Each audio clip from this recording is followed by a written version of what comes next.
In this example, we'll use the exclusive OR instruction to cause two bits to toggle at the same time. We'll develop the solution in the Texas simulator, and inside the simulator, we'll use the logic analyzer as a debugging tool. Let's begin. In this example, we'll generate two out-of-phase square waves, as shown here in the figure. We'll decide to put one of the waves on PT1 and the other on PT0, although we could have used any two bits on the 9S12. Notice that the output pattern is such that when PT1 is low, PT0 is high, and vice versa. When we think of this as a numeric answer, we can define those values that it has as a 0, 1, followed by a 1, 0. To design this system, we'll begin with a flowchart. The first step in the software will be to make PT1 and PT0 outputs. And that we're going to do by setting the direction register. The first output pattern is 0, 1. Again, PT1 equals 0 and PT0 equals 1. And the second pattern is PT1 equals 1 and PT0 equals 0. The difficulty with this approach is, in a friendly way, it will be impossible to make PT0 change from a 1 to a 0 at the exact same time as PT1 changes from a 0 to a 1. Let me show you. It is possible to solve this in an unfriendly way using the load instruction and the store instruction.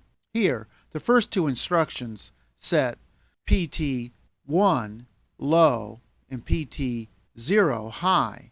The next two instructions will toggle both bits at the same time such that PT1 goes high and PT0 goes low. And then the infinite loop causes this to occur over and over and over again. One difficulty with this solution is, if you look carefully, PTT is equal to a 2 during 3 instructions, whereas PTT is equal to a 1 for only 2 instructions. In that way, the time for the first pattern, 0, 1, will be a little bit shorter than the time for the 1, 0. So that's not exactly what we want. Remember, the exclusive OR instruction can be used to toggle bits. And we're toggling bits in this example, so let's try it. Inside the loop, we will toggle both bits at the same time. And we'll do that by first reading port T into register A, toggling bits 0 and 1, and storing it back. Notice it has two very nice properties. First, it's friendly. It only affects the bottom 2 bits. The other 6 bits are unchanged. And 2, the time with the 0, 1 position is exactly equal to the time of the 1, 0.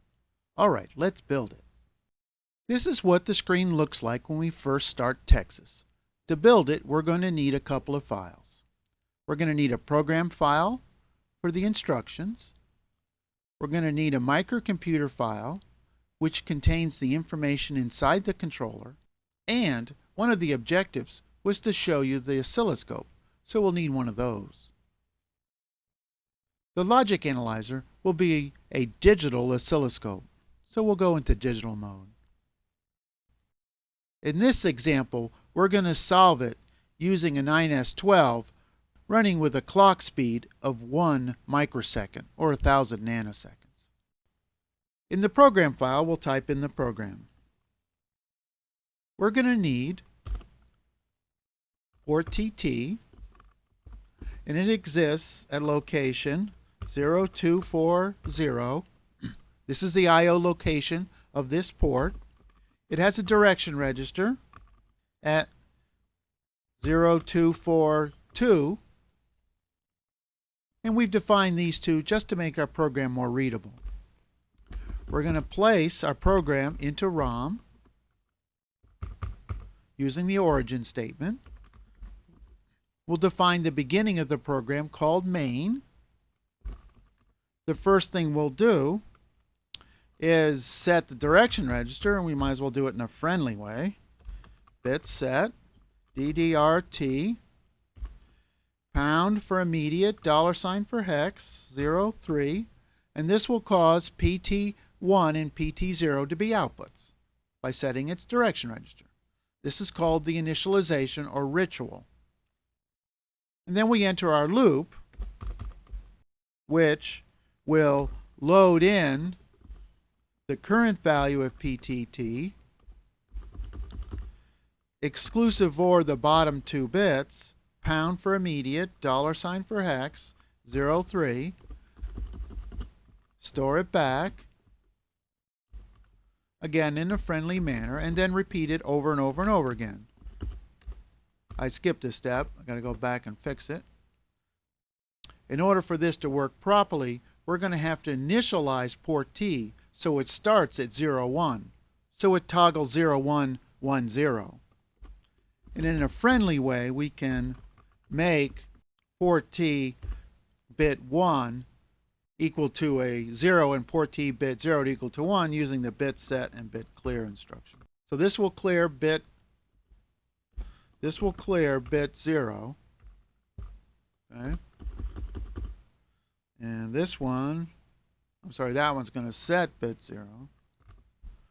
And this one's going to clear bit 1. Clear PTT pound $02, which causes PT1 to be a 0. And this is our initial condition. Make everything look pretty here. This is our initial condition, and this is the toggle operation.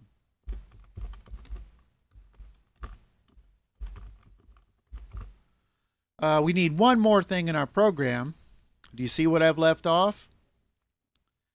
We need to tell it where to begin, so we'll use an origin statement, and located at FFFE is the reset vector. Form double byte stands for a 16-bit constant, which is going to be the address of main. And so in this way, when we hit the reset button, the program will begin at main.